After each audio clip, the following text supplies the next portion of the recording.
Farmers today are facing rising costs, volatile markets, and extreme weather. The A Better Way to Farm podcast digs into strategies to help you take control of farm inputs and maximize profit so your farm can thrive for generations. Remember to take advantage of our free resources at abetterwaytofarm.com. Now, from America's Heartland, here's your host. Hey guys, Rod here at A Better Way to Farm, where we improve yields and improve profits. We are excited to be coming at you today. We're going to talk about doing some mining. No, we're not mining lithium. We're not mining gold. We're talking about the age-old story of, can I go out here and grow a corn crop with a liquid-only program and not mine my soil? Let me say this.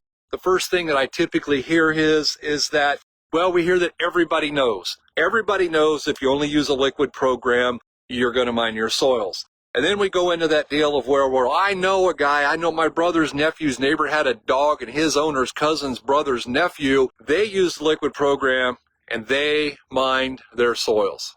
Really. Or they say, well, somebody did this. I always want to meet somebody, and I always want to meet everybody. And here's what I'll say.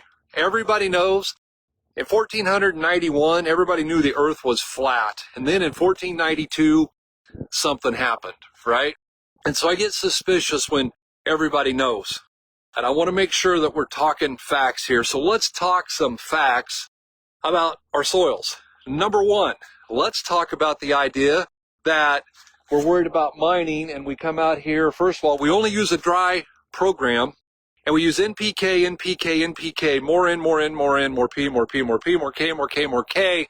And that way we don't mine our soils. But we never put on zinc, we never put on manganese, we never put on copper, we never put on iron, we never put on sulfur or calcium or any of the other micros or secondaries. You tell me, what happened to those? The fact is, we have seen those very successfully farmed out, and we have the tissue test and the soil test to prove it. Over and over again, we get soil tests in, and the micronutrients are their limiting factor. And that's what's causing them to not get the yields that they deserve. And so, number one, yes, you can mine your soils if you don't put anything back on. Number two, let's talk about nutrient levels in the soil. Nitrogen, we're never going to build that. We know that. Nitrogen, sulfur, and boron, they're all negatively charged. They all run away, and we used to get sulfur and boron from the atmosphere, which no longer happens because we've cleaned up the environment. So now we got to put on nitrogen, sulfur, and boron every year, and that's just a fact for most of us. Number two, as we start looking at these phosphorus levels out here on the average acre of Midwest soil, in the top 6 inches is about 6,000 pounds of phosphorus. Now, it shows up as a P1, which is plant available, a P2, which is there ready to become plant available, and then there's a third number you get when you ash the soil, burn it down to its elements, and figure out what's there. It's about 6,000 pounds roughly on the average acre of Midwest soil. Let's talk about potassium. In potassium, we go out here, and Dr. Mulvaney tells us that there's 360,000 to 480,000 pounds of K in the top 6 feet of the soil. And we've had some people come at us pretty hard and want to dispute that. One individual said there's only 40,000 pounds. Okay, I'll tilt my head and say, are you listening to you? Only 40,000 pounds. I think that'll do you. That's probably sufficient. But that is not all plant available, and that's what they come back with. So let me tell you some interesting work that we have done. We've came out into cornfields like this one. We've dug root pits down. And in the top 6 feet of soil, there is, on the tests that we've looked at, because we've tested it, we went down 6 inches, and then we went down a foot below that in increments until we got down below 6 feet. We have seen a high in that top 6 feet of soil of well over 8,000 pounds of available K.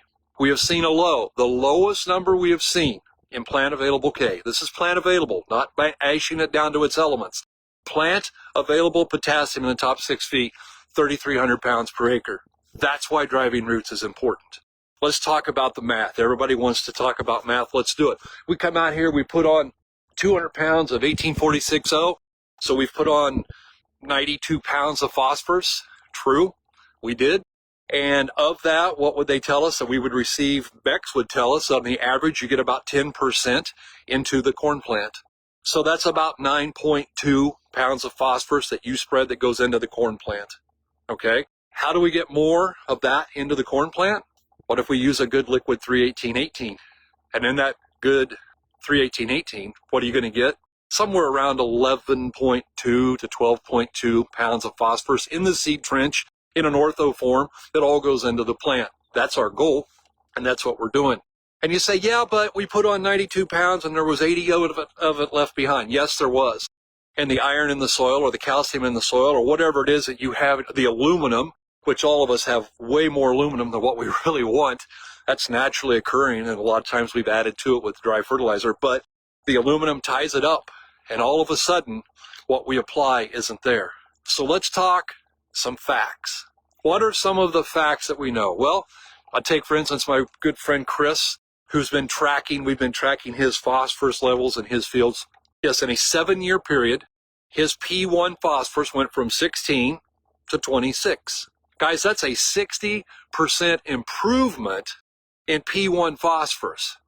60% in 7 years. No dry. Guys, there's no one out here that wants you to soil test more than we do.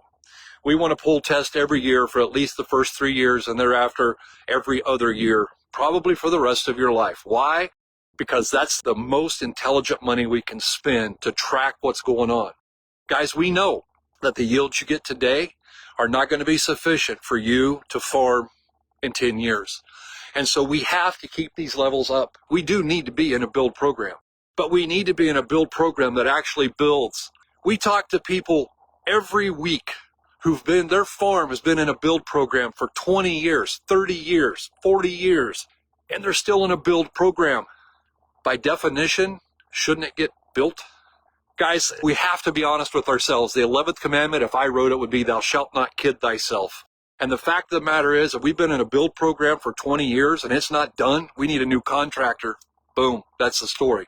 The fact of the matter is, we have countless people that we can have you talk to that's been with us 7 years, 10 years, 15 years, 20 years, used only a liquid program, and their K and their P levels are better than when they started. And that is the bottom line on this. And the kicker, 100% of what they're putting on gets forced into the plant. And the majority of it, I did a podcast on this the other day, go find it when I was talking about baleen residue. But the amount of nutrients left in this residue is enormous. And so the next step becomes, how do we get that to recycle? How do we get that to turn loose and feed next year's crop? Life's pretty simple, guys. All we got to do is figure out how it works and then get on the right side of it.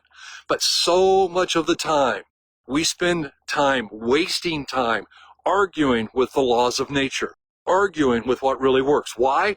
Because somebody somewhere said, my cousin's nephew's neighbor said, everybody knows somebody had this happen once. We ain't never talked to somebody, but we know that somebody had it happen once. I'm not even saying that it didn't. But what I am saying is there's a different way to do this.